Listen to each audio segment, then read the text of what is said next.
હું બંગાળમાં વિધાનસભાની ચૂંટણીઓનું કવરેજ કરી રહ્યો છું અને રાજ્યભરમાં ફરી રહ્યો છું, પણ હું એવી જગ્યાઓ પર જવાનો પણ પ્રયાસ કરી રહ્યો છું જેની સાથે એક વિશાળ ઐતિહાસિક ભાવના જોડાયેલી હોય. આજે હું આવી જ એક જગ્યા પર છું, પ્રખ્યાત બંગાળી નવલકથાકાર શરદચંદ્ર ચટ્ટોપાધ્યાયનું પૈતૃક ઘર.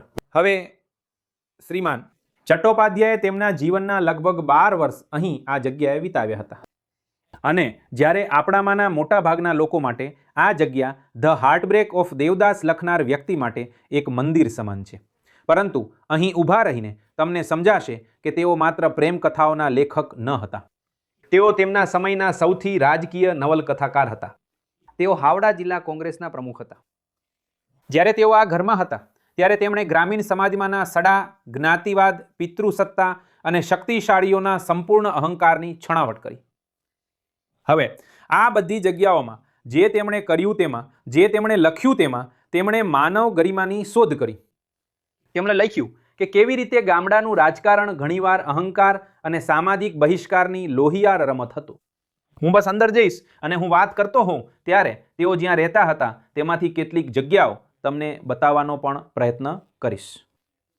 તેમણે એ પણ જોયું કે કેવી રીતે સામાન્ય માણસ જમીનદારની ઉદાસીનતા અને પૂજારીની કઠોરતા વચ્ચે ફસાયેલો હતો.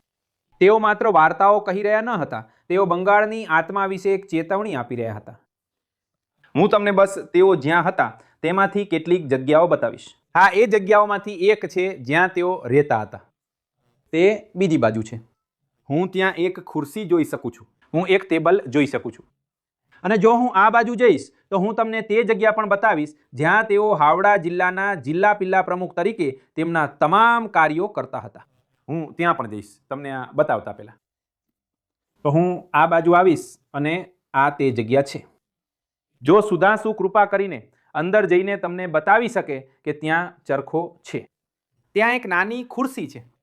તે એ જગ્યા છે જ્યાં તેઓ કોંગ્રેસના જિલ્લા પ્રમુખ તરીકે તેમની તમામ પ્રવૃત્તિઓ કરતા હતા.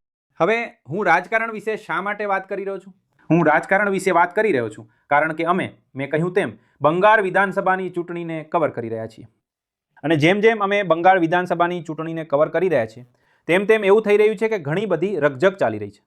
ટીએમસી અને બીજેપી બંને વચ્ચે ઘણું રાજકારણ, વાકપટુતા વગેરે વગેરે થઈ રહ્યું છે. આ બધામાં કદાચ જે ખોવાઈ જાય છે તે સામાન્ય માણસનો મુદ્દો છે. હવે હું સમગ્ર બંગાળમાં ફેર્યો છું. હું સૌથી ગરીબમાં ગરીબ સ્થળોએ ગયો છું. મેં જોયું છે કે એવા લોકો છે જેમને ઘણા વિકાસની જરૂર છે, જેમને સરકારી યોજનાઓ ખરેખર જમીન પર કામ કરે તેની જરૂર છે અને તે થઈ રહ્યું નથી. હવે જો શ્રીમાન ચટ્ટોપાધ્યાય જીવતા હોત તો તેમણે કદાચ તેમની કૃતિઓની દ્રષ્ટિ તે બધા પર ફેરવી હોત, કારણ કે તેઓ સાચા અર્થમાં માનતા હતા કે સામાન્ય માણસને સશક્ત બનાવવાની જરૂર છે. હવે તે અત્યારે થતું હોય તેવું લાગતું નથી, અને તે એવી બાબત છે કે જેની કોઈ આશા રાખે છે કે જેમ જેમ આપણે ચૂંટણીઓ તરફ આગળ વધીશું તેમ તેના પર વધુ ધ્યાન કેન્દ્રિત કરવામાં આવશે. સામાન્ય માણસના મુદ્દાઓ, એવા મુદ્દાઓ જે ખરેખર મહત્વના છે.